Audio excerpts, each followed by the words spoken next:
pokok nangka. Selepas ditebang untuk buka pencahayaan, ada bawah lagi. Ni dia.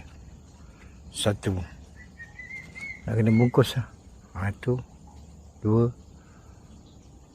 Mana lagi tak tahu. Tapi ni pokok nangka lah. Buah nangka. Nak kena dibungkus. Kita tebang sini. Untuk pencahayaan masuk. Badan dah naik tinggi kan. Jadi kita buka.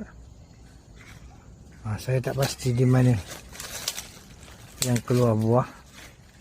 Setakat ni. Ni satu lagi.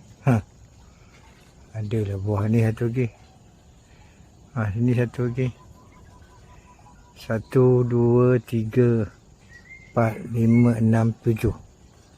7 buah nak kena bungkus.